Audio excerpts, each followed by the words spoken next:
I've been having these weird thoughts lately. Like, is any of this for real? Or not?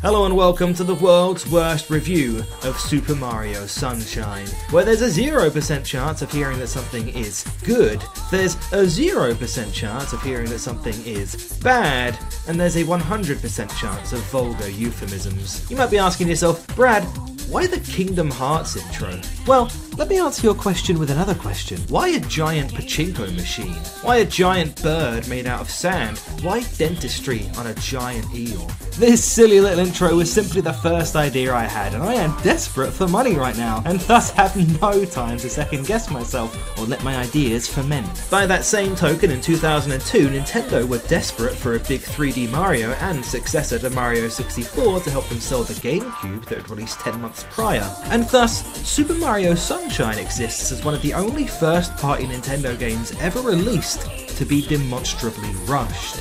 What I'm saying here is 1. Subscribe to me on patreon.com, and 2. Nintendo and I are just alike. Super Mario Sunshine, while beloved by many, is bemoaned more than any of the other 3D Mario games for its general sloppiness. For a game that gets lubed up so often, it sure does seem to lack a lot of that classic Nintendo polish. But all this talk of sloppiness and lube may beg the question, does this game still bang? I am here to tell you, yes. But I am literally a white guy on YouTube whose only qualification is a larger than average brain, and you should all stop taking our opinions on art so seriously. I'm gonna level with you, I've made a lot of things. Here's the dinner I made last night.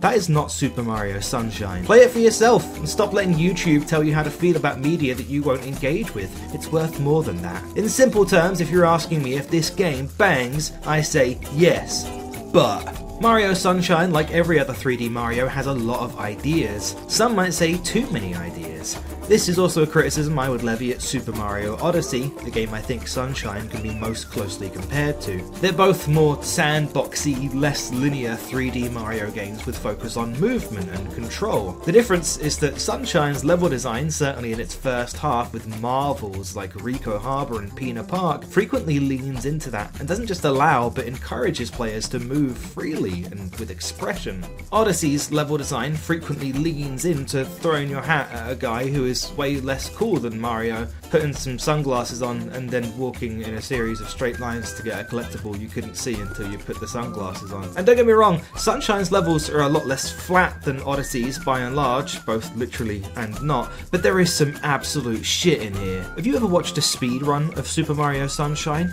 It's high art.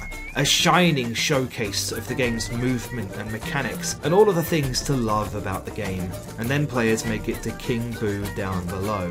A boss fight hugely dictated by randomness, one that spawns a literal slot machine upon having water squirted in its mouth, a slot machine with 4 potential outcomes, only one of which allows you to actually damage the boss and progress. This kills speedruns dead in their tracks through no fault of the player, who can have played 50 plus minutes only to have it all mean nothing because the slots didn't go their way and randomness didn't favour them. What I'm saying here is 1. Sunshine leaves some skid marks that even Fudj couldn't wash off, and 2. Fighting King Boo is a lot like fighting the YouTube algorithm. But all this talk of squirting in people's mouths and washing things off may beg the question, does this game actually suck? Well, yes. But in true 3D Mario fashion, Sunshine is full of inspired artistic and presentational flourishes that other games wouldn't ever think twice about including. 2 decades later, I think Delfino Plaza may still be untouched as far as video game hub worlds go. If people can marry the Eiffel Tower, I should be allowed to marry Delfino Plaza. The levels and missions may fail you sometimes, but Delfino Plaza never will. If nobody got me, I know Delfino Plaza got me. New stuff is always going down here. It's constantly changing and evolving as you explore and discover and unlock new things. It's a playground to experiment with your moveset. The NPCs are so charming. There's a guy whose sole purpose it is to literally throw you from a roof. Bro, I love that shit. I love when there's just a silly guy who throws you from a roof. Activision certainly wouldn't just put in a silly guy who throws you off a roof. You know why? Because they're cringe. I love when people throw me from roofs. I want someone to throw me from a roof in real life. You watching this right now, I want you to throw me off a roof. Do you understand me? I want you to find me in real life and throw me off a roof. Come on, do it, pussy! You can physically see levels like Rico Harbor and Pina Park from Delfino Plaza. You can physically see Delfino Plaza and other places in the actual world from other places too. God. I wish the real outside was like this. Super Mario Sunshine, for my money, also has the most gripping narrative of the 3D games. This isn't just about Bowser kidnapping Peach again. This is about crime and punishment. Someone who looks just like Mario has defied Delfino. They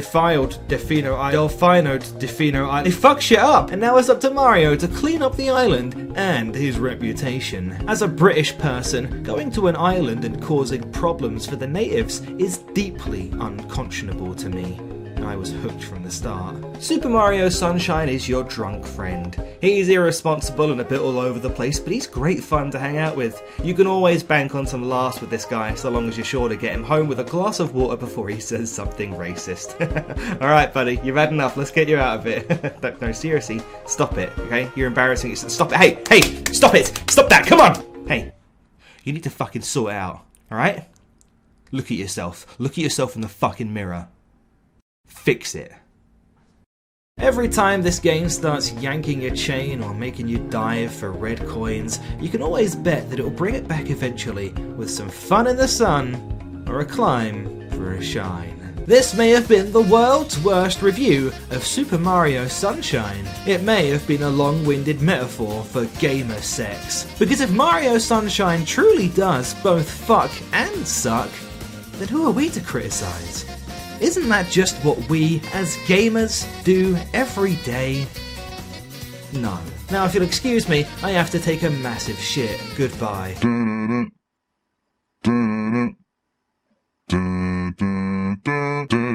the best. I'm the best. I'm the best.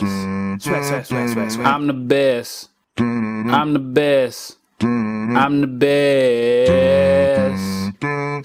I'm the best. I'm the best. I'm the best. I'm the best. I'm the best. I'm the best.